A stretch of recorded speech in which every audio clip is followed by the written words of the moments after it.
উচ্চ মাধ্যমিকের এবছরের যে আত্মজীবনীমূলক প্রবন্ধ রচনাটি বেশ ইম্পর্টেন্ট। তার একটা অবশ্যই মাইকেল মধুসূদন দত্ত এবং অপরটি আমার মনে হয়েছে ভারতপথিক স্বামী বিবেকানন্দ। তো স্বামী বিবেকানন্দের যে আত্মজীবনীমূলক প্রবন্ধ রচনাটি আমি লিখেছি আমার ক্লাস 12-এর স্টুডেন্টদের জন্য, সেটা আমি আস্তে আস্তে তোমাদেরকে পড়ে শুনিয়ে দিচ্ছি। আশা করি তোমাদের ভালো লাগবে এবং তোমাদের কাজে আসবে। শুরু করলাম। ভারতপথিক স্বামী বিবেকানন্দ। একদিনে বা এক বছরে সফলতার আশা করো না, সবসময় শ্রেষ্ঠ আদর্শকে ধরে থেকো। জন্ম: ঊনবিংশ শতাব্দীর প্রাণপুরুষ স্বামী বিবেকানন্দ 1863 খ্রিস্টাব্দে 12ই জানুয়ারি ব্রিটিশ ভারতের কলকাতা উত্তর সিমলা অঞ্চলে সুবিখ্যাত উচ্চবিত্ত হিন্দু কায়স্থ দত্ত পরিবারে জন্মগ্রহণ করেন। তার নাম নরেন্দ্রনাথ দত্ত, তবে ছেলেবেলায় তার আত্মীয় স্বজন এবং পাড়ার লোকে তাকে বিলে বা বীরেশ্বর নামে ডাকত।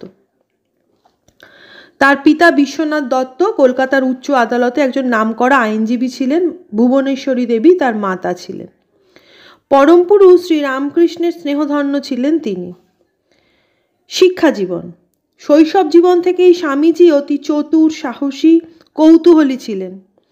প্রথম জীবনে গৃহশিক্ষকের কাছে প্রারম্ভিকা শিক্ষা অর্জনের পরে মেট্রোপলিটন ইনস্টিটিউশন থেকে নরেন্দ্রনাথ প্রথম বিভাগে প্রবেশিকা পরীক্ষা পাশ করে প্রেসিডেন্সি কলেজে ভর্তি হন।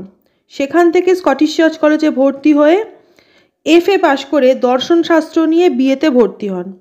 সেখান থেকেই তিনি দর্শনশাস্ত্রে স্নাতক হন। ছোট থেকে ঈশ্বর বিশ্বাসী নরেন্দ্রনাথ সংকীর্ণ জাতপাতের গণ্ডির মধ্যে আবদ্ধ থাকেননি। তিনি ছাত্রাবস্থায় ব্রহ্ম সমাজে নিয়মিত যাতায়াত করতেন। এফএ পড়ার পর তিনি শ্রী রামকৃষ্ণদেবের সংস্পর্শে আসেন এবং আধ্যাত্মিক জীবনচর্চায় মনোনিবেশ করেন। রামকৃষ্ণের সান্নিধ্য লাভ: দক্ষিণেশ্বরে শ্রী শ্রী রামকৃষ্ণের সংস্পর্শে আসার প্রথম দিন থেকেই নরেন্দ্রনাথ ওরফে রামকৃষ্ণের নরেন তার প্রতি আশ্চর্য এক গভীর আকর্ষণ অনুভব করেন। শ্রী শ্রী ঠাকুর নরেনের ওই আধ্যাত্মিক ক্ষমতার কথা জানতে পেরে তাকে নতুন মন্ত্রে দীক্ষিত করেন। পরম ঠাকুর রামকৃষ্ণের সান্নিধ্যেই নরেন্দ্রনাথ জীব সেবার মধ্যে দিয়ে ঈশ্বর সেবায় দৃঢ়ভাবে বিশ্বাসী হয়ে ওঠেন। রামকৃষ্ণের কাছে নরেন শুধু সন্ন্যাসী নয়, বীর সন্ন্যাসী ছিলেন। শিকাগো ধর্ম মহাসভা: বীর সন্ন্যাসী রামকৃষ্ণদেবের ধ্যান ধারণা চারিদিকে ছড়িয়ে দেওয়ার জন্য বিদেশ ভ্রমণ করেন। সেই উদ্দেশ্যেই 1893 খ্রিস্টাব্দে শিকাগো ধর্ম মহাসভায় যান। এই মহাসভায় ধর্ম সংক্রান্ত তার বক্তব্য বিশ্বে আলোড়ন সৃষ্টি করেছিল।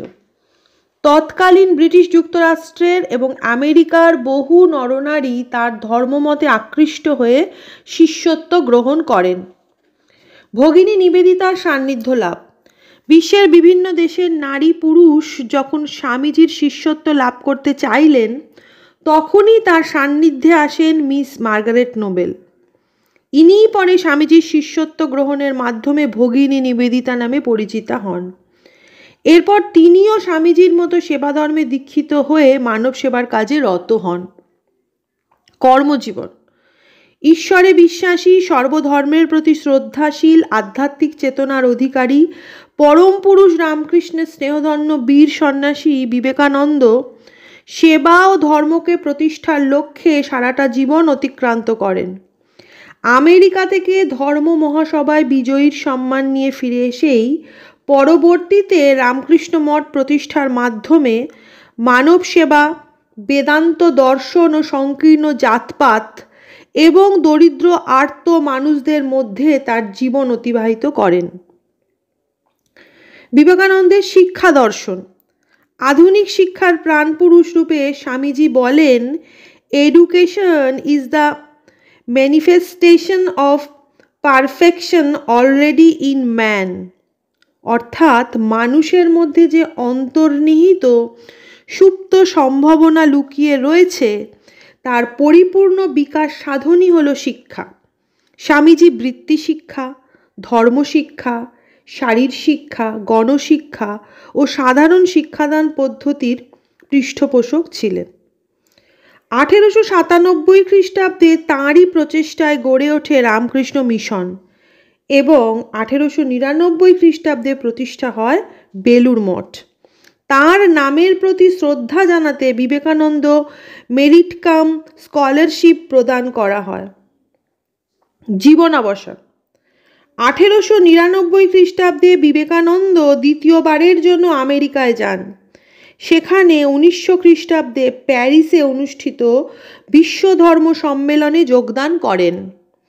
সেখান থেকে ভগ্ন স্বাস্থ্য নিয়ে দেশে ফেরার পর 1902 খ্রিস্টাব্দে 4 জুলাই রাত্রি 9:50 হৃদরোগে আক্রান্ত হয়ে বীর সন্ন্যাসী স্বামী বিবেকানন্দ পরলোক গমন করেন। আধুনিক জীবন দর্শনের পথিকৃৎ স্বামী বিবেকানন্দ বলতেন, এমন কাজ করে চলো যে তুমি হাসতে হাসতে মরবে আর জগৎ তোমার জন্য কাঁদবে। স্বামীজির এই উপদেশ ও সকলের কাছে গ্রহণীয়। তিনি বলতেন, শুধু বড় লোক হয়েও না, বড় মানুষ হও। তো ক্লাস 12-এর আত্মজীবনীমূলক প্রবন্ধ রচনা যে 4টে এসে থাকে, 4টে টাইপ, তার মধ্যে যে কোনো একটা অ্যাটেন্ড করতে হয়, যার মার্কস থাকে মোটামুটি 10 নম্বর এবং 400 অনধিক 400 শব্দের মধ্যে এটি লিখতে হয়। আত্মজীবনীমূলক প্রবন্ধ রচনায় এবছরের উচ্চ মাধ্যমিকের জন্য মোস্ট ইম্পর্টেন্ট হলো মাইকেল মধুসূদন দত্ত, এবং আমার দ্বিতীয় হিসাবে মনে হয়েছে স্বামী বিবেকানন্দটা বেশ গুরুত্বপূর্ণ এবছরের জন্য। তাই আমি আমার দ্বাদশের ছাত্রছাত্রীদের জন্য এটি লিখে পরিবেশন করলাম। যথাসাধ্য চেষ্টা করেছি। ভালো লাগলে অবশ্যই একটা লাইক করো, বন্ধুদের মধ্যে শেয়ার করো, আর ভালো করে পড়ে নিও। Best of luck. আর তো বেশি সময় নেই। আশা করি তোমাদের সকলের পরীক্ষা ভালো হবে। আমি শর্মিষ্ঠা ধারাপাতকে সঙ্গে নিয়ে নতুন ভিডিও নিয়ে আবার খুব তাড়াতাড়ি ফিরে আসছি।